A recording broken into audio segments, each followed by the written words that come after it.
Damit herzlich willkommen in diesem neuen Video, diesem neuen Piano-Tutorial von mir.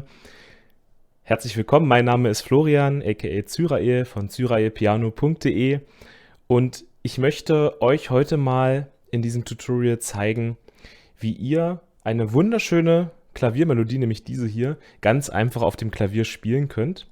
Ja, grundsätzlich, das ist der sogenannte Song Parting Glass, also das ist ein irisches Volkslied und ist wirklich eine sehr, sehr schöne kleine Melodie, die auch jeder auf dem Klavier ganz einfach üben kann. Und das möchte ich euch im heutigen Video mal zeigen. Erstmal eine einfache Version und am Ende zeige ich euch dann noch die fortgeschrittenere Version, wie ich sie jetzt auch gespielt habe. Aber erstmal die ganz einfache Version des Stücks. Genau, hier oben findet ihr übrigens auch mein Piano-Cover dazu. Also ich habe das ja auch schon mal als Piano-Cover aufgenommen. Da könnt ihr euch das auch gerne nochmal anhören. Aber jetzt zeige ich euch in diesem Video, wie man die einfache Version davon spielen kann. Wie gesagt, man kann das Ganze auch noch ein bisschen erweitern. Hier unten findet ihr übrigens noch meinen Piano-Crash-Kurs. Der ist komplett kostenlos, wenn ihr von Grund auf strukturiert das Klavierspielen lernen wollt, Schritt für Schritt. Dann empfehle ich euch, schaut unten in der Videobeschreibung, klickt auf den Link und dann könnt ihr kostenlos an meinem Crashkurs teilnehmen, indem ich euch Stück für Stück zeige, wie ihr ganz einfach am Klavier die ersten Schritte lernt und dann auch schon ein richtig tolles Stück am Ende des Kurses dann auch wirklich spielen könnt. Also ihr könnt dann auch wirklich schon ziemlich frei am Klavier spielen, wenn ihr den Kurs macht. Völlig kostenlos. Gerne unten mal in die Videobeschreibung gucken. Okay, aber jetzt fangen wir an. Und zwar spielen wir jetzt dieses Lied in der einfachen Version. Und wir machen das wie folgt. Wir üben erstmal die rechte Hand, bis wir die soweit super spielen können. Dann die linke Hand und dann nehmen wir beide Hände zusammen. Also ich spiele es mal vor, so wie es jetzt in der einfachen Version gedacht ist. Und zwar ist das wie folgt.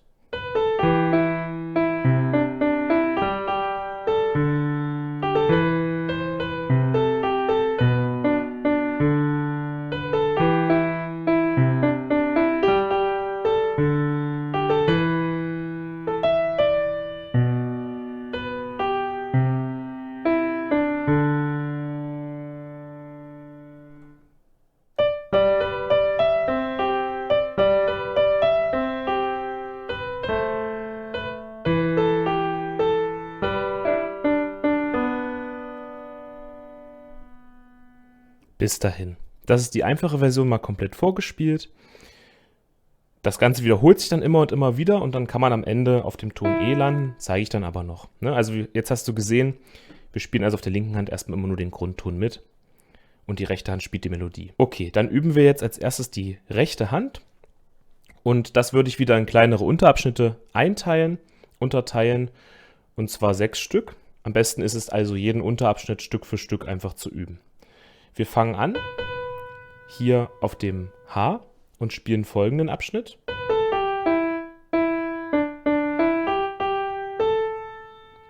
Das ist der erste Teil, ja?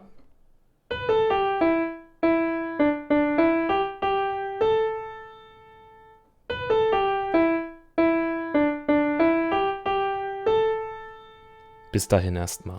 Wir gehen hier runter vom H zum G, überspringen hier das F, schlagen zweimal das E an, C, C, nochmal C, E, zweimal G und dann wieder hier das A.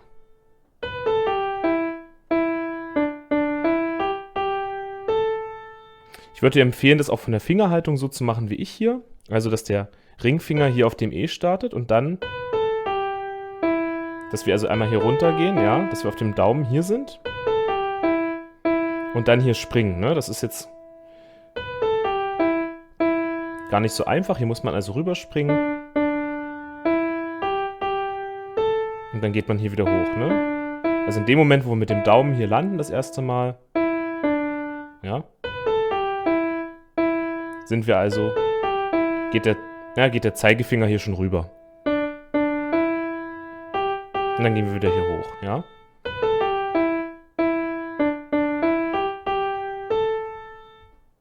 Also diesen Abschnitt erstmal üben, nochmal.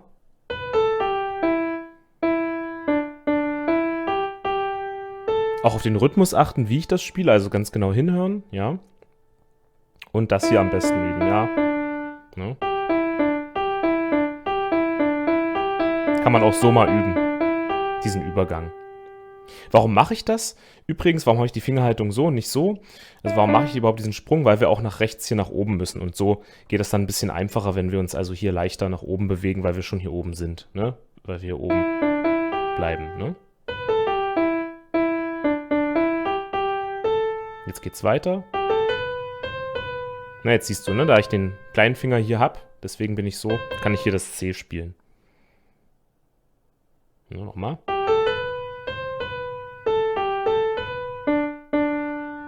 Ja, das ist der zweite Abschnitt.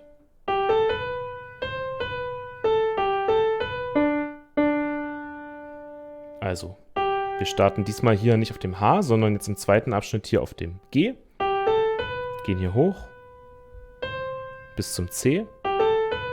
Aber machen hier eine kurze Pause im Rhythmus, ne, drauf achten. Ja. Pause und gleich hier rüber. C, H.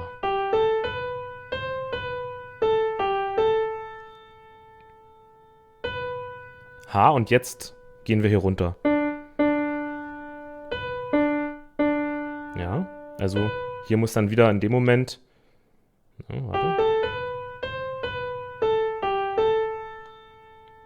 In dem Moment, wo wir hier auf das H gehen, müssen wir also uns hier auch ein bisschen runter bewegen, da gerne auch den Ellbogen mitnehmen. Dann macht es deutlich einfacher, als wenn wir den steif lassen und jetzt hier rüber quetschen, sondern ne, wenn du so größere Sprünge machst hier mit einer Hand, dann gerne den Ellbogen so ein bisschen mitbewegen. Und dann zweimal das D. Also nochmal, zweiter Abschnitt.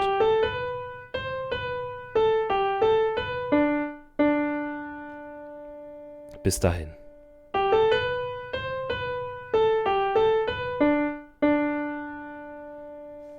Okay. Dann der dritte Abschnitt, der ist ganz einfach, denn das ist einfach der erste nochmal. Ne?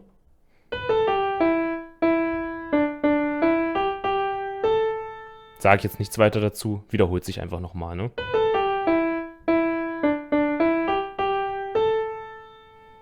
Der vierte Abschnitt ist wie folgt.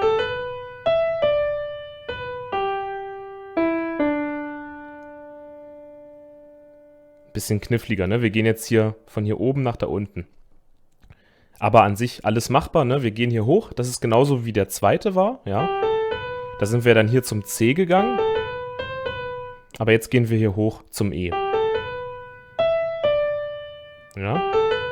Mit dem kleinen Finger. Dann am besten den Ringfinger nehmen, könnt es auch Mittelfinger nehmen. Aber wir nehmen jetzt den Ringfinger. Dann hier den Zeigefinger auf dem H. Jetzt den Daumen hier auf das G. Und jetzt müssen wir uns natürlich hier wieder bewegen, weil jetzt endet hier unsere Hand schon. Das heißt, wir müssen wieder diesen Sprung hier machen. Und schlagen jetzt mit Mittelfinger und Zeigefinger am besten hier an. Also das Schwierige ist eigentlich gar nicht, diese Grundmelodie sich zu merken. Ne? Das sind nicht viele Töne, aber es sind diese kleinen Sprünge hier an der Stelle. Ne? Das ist so ein bisschen die Schwierigkeit bei dem Lied. Also nochmal.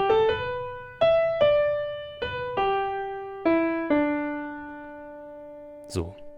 Und das ist schon der allererste Gesamtabschnitt, sage ich jetzt mal. Ne?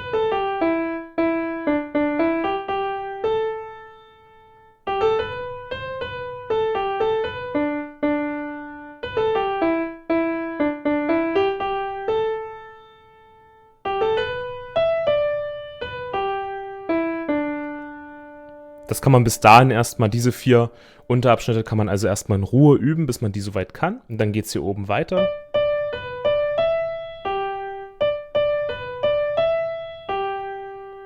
Das wäre also der 5. Abschnitt. Dann haben wir es auch gleich schon mit den 6 Abschnitten. Wir schlagen also hier das D an, zweimal. H, D, E und runter zum G.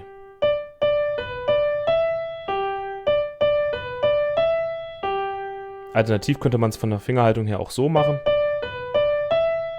Da muss man den Daumen gar nicht groß bewegen, sondern der kann hier liegen bleiben. Ne? Das heißt, man hat also den Ringfinger hier auf dem D, den Zeigefinger auf dem E und hier, auf dem H und hier den kleinen Finger auf dem E. Ja, ist ein bisschen einfacher. So, das wiederholt sich zweimal, ne? 1, 2. Und dann der letzte Abschnitt.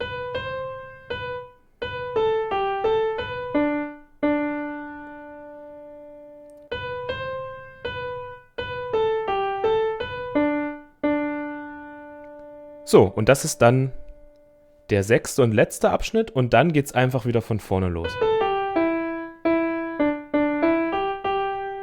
Ja, und dann kann das immer in Endlosschleife so weitergehen.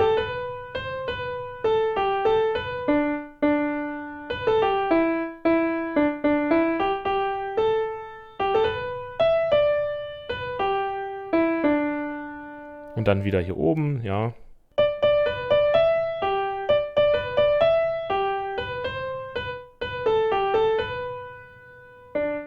Genau, hier unten wieder.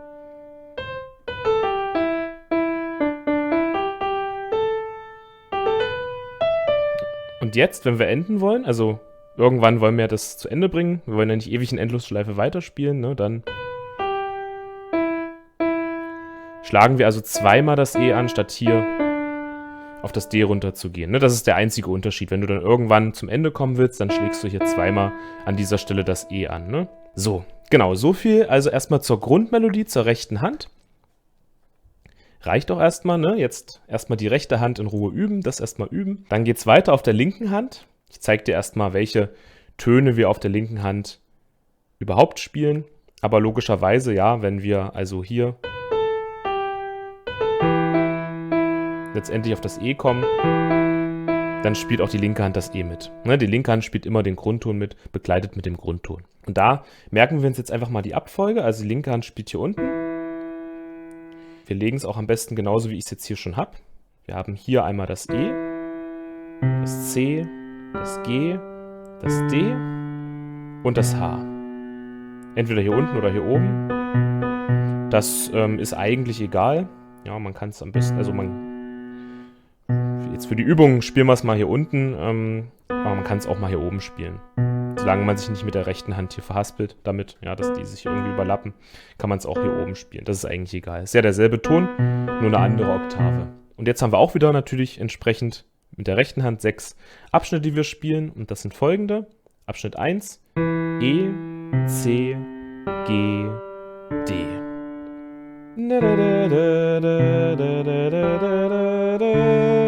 Man kann es auch mal so mitsummen, ja.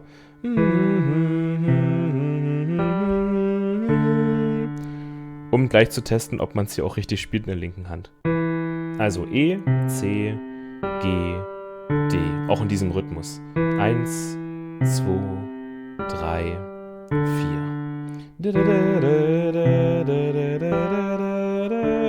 Dann geht's weiter. Da spielen wir E, C, H, D. Oder, ja, E, C, H, D. Also wir können es auch hier unten spielen. Mir fällt nur gerade auf, da wir ja den kleinen Finger hier auf dem C haben, jetzt wo ich es spiele, ist es doch besser, das H hier oben zu spielen, ne? Weil sonst ist es ein bisschen blöd. Wir spielen C und dann H. Ah, das ist blöd. Da müsste man jetzt hier so doof springen, außer man nimmt halt den Ringfinger. Ja, dann geht's wieder. Also ist alles so ein bisschen Geschmackssache. Wenn wir den Ringfinger nehmen, dann geht's natürlich. Ja, das können wir auch machen. Da kannst du dir jetzt eine Variante aussuchen, ob du es hier oben spielst. Ich mache es jetzt mal so, also ich revidiere meine Aussage nochmal, wie wir die linke Hand legen, also wir legen sie so am besten, dass der Ringfinger hier auf dem C ist und der kleine Finger ist auf dem H. Dann ist es einfacher. Ne? Dann wäre der erste Abschnitt so, mit dem Zeigefinger das C, dann E, dann G, dann D. Hatten wir ja schon. Und dann der zweite Abschnitt wäre also E, C, H und D. Genau. Ja. Na na na na na na na na na na.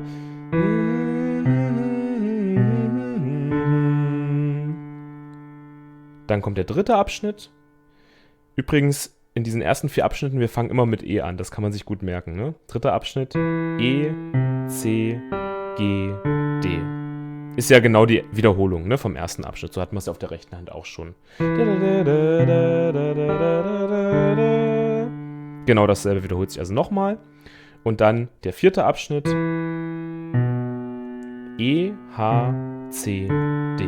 Also wir gehen eigentlich einfach nur vom E zum H und dann die Töne nach oben.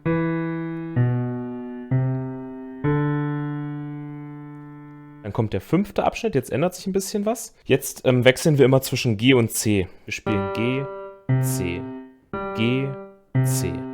Ganz wichtig, zwischen dem C und dem G dann, also G, C, kurze Pause und dann G, C. Ne? Nochmal.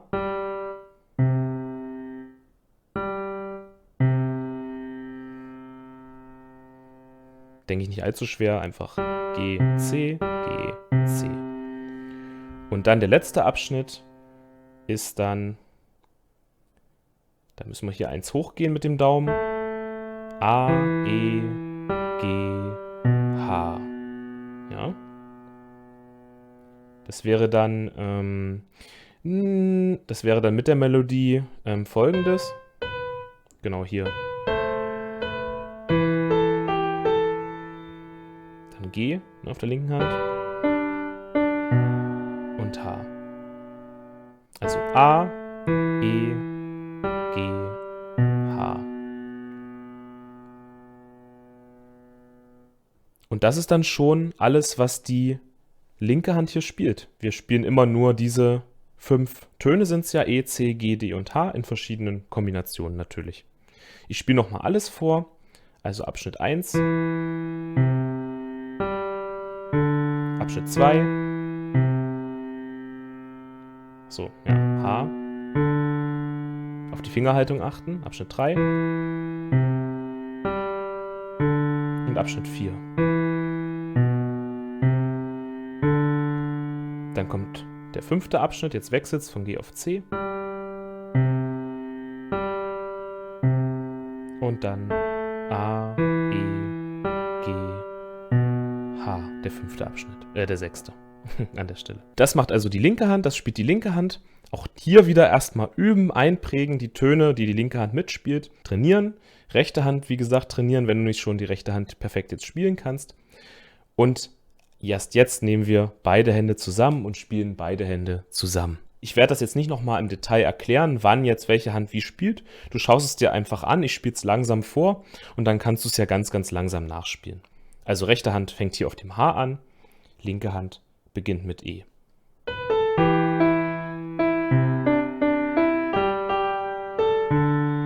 Das ist der erste Abschnitt. Das war der erste Abschnitt, jetzt kommt der zweite Abschnitt.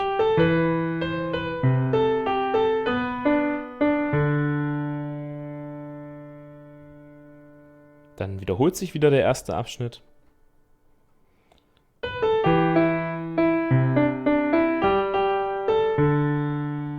Und der vierte Abschnitt.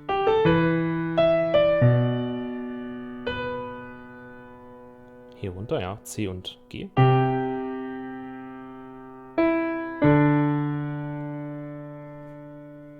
Grundsätzlich ist es ja so, wenn du mal drauf achtest, wir spielen den ersten Ton auf der rechten und linken Hand zusammen, den zweiten dann versetzt, den dritten wieder zusammen und den vierten versetzt. Das ist so der Rhythmus, ja? Achte mal drauf. Ja, also zusammen und jetzt ab, ne? Also im leichten Versatz. Jetzt wieder zusammen, ja? Und hier wieder leicht versetzt. Also erst A und dann hier das D.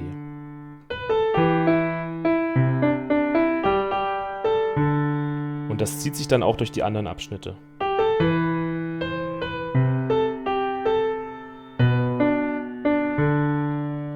Merkst du ja, ne?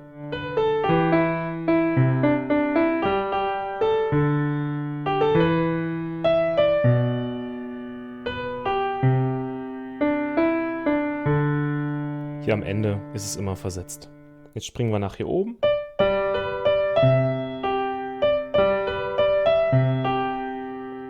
Diesen Abschnitt nur nochmal. Auch wieder der erste Ton zusammen und der zweite versetzt. Ja?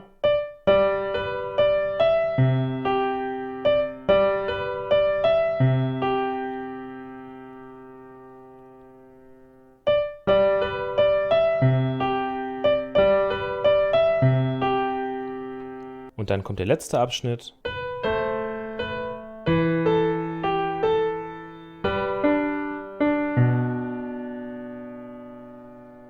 Nochmal.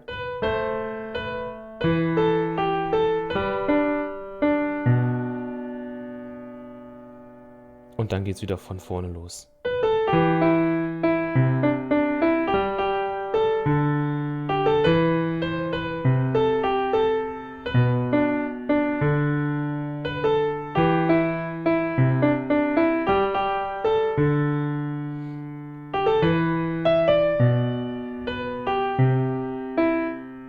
Und wenn wir enden wollen, dann hier auf dem E zusammen.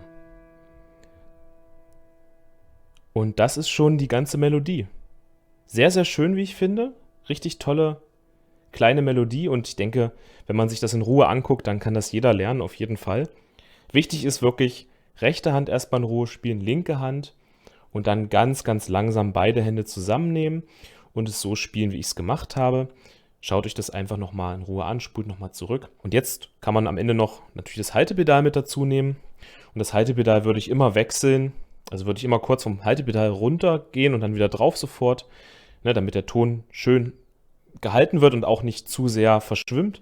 Immer dann, wenn wir hier den Ton wechseln. Ne?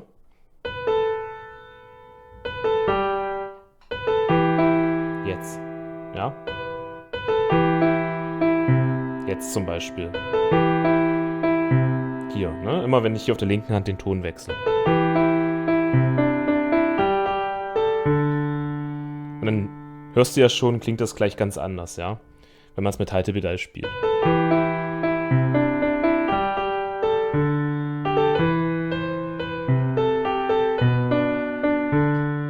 Genau, also gerne auch dann das Haltepedal mit dazu nehmen. Wenn du es jetzt noch größer spielen willst, bei der linken Hand folgende Sachen kann man da machen, ja? Man kann einerseits die Töne in der Oktave spielen, ja? Das heißt, wenn wir hier das E anschlagen, schlagen wir es nicht nur einzeln hier an, sondern Oktave.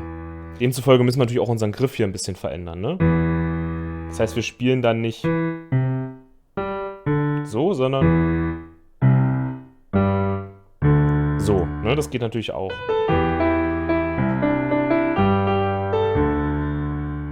Ja, ist natürlich auch eine schöne Variante.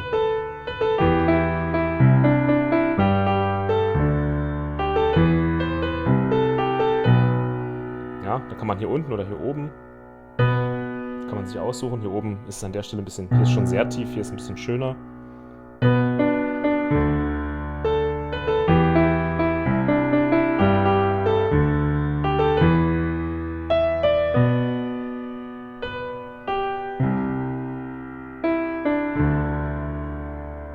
Oktaven. Dann kann man es natürlich auch in Akkorden spielen, ja. Wobei ich dann natürlich so einen Vierer-Akkord zu krass finde. Das heißt, wenn wir uns jetzt hier den E-Moll-Akkord nehmen, weil das anderes ist es ja nicht, es ist ja E-Moll, dann können wir es so spielen. Ne? Ich würde jetzt den nicht mitnehmen, das ist ein bisschen, das klingt nicht schön so weit unten, sondern wir lassen einfach den zweiten weg und schlagen also hier zum Beispiel E, H und E an. Dasselbe bei C, ja, C, G, C, G, G, D, G und D. Ne? D, A, D. Da, da, da, da, da, da, da, da, da. Geht auch, ja, bei H muss man drauf achten. Nicht hier unten das F, sondern wir spielen hier oben das Fis. Ja, das würde dann so klingen.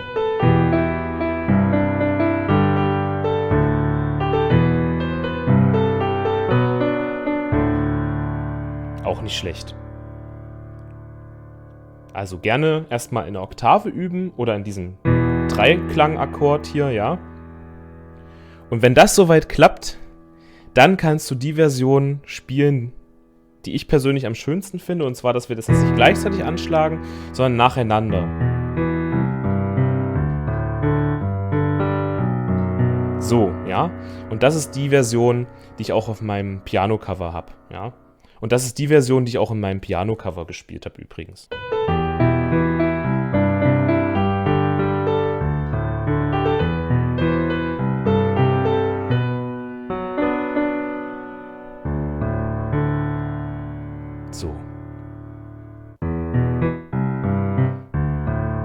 anderes, ja, als das hier in diesem Rhythmus.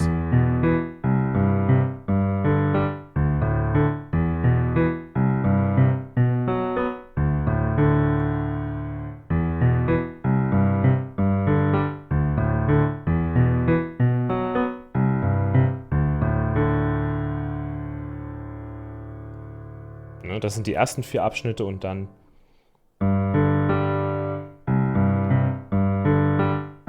das wäre der nächste, ne? Das wäre dann so. Und der letzte wäre dieser hier.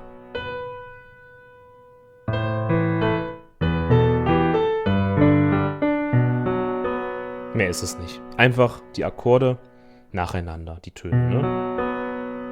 So.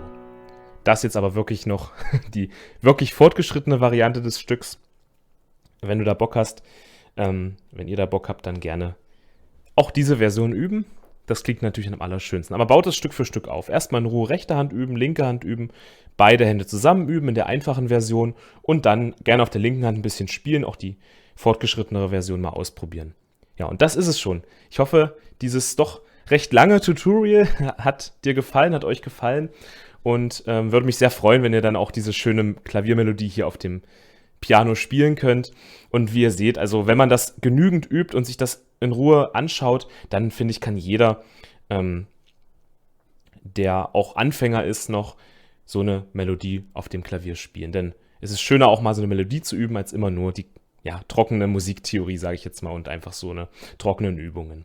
Dann viel, viel Spaß damit und ich hoffe, wir sehen uns auch in einem anderen Video wieder. Bis dahin und euch noch eine wunderschöne Woche.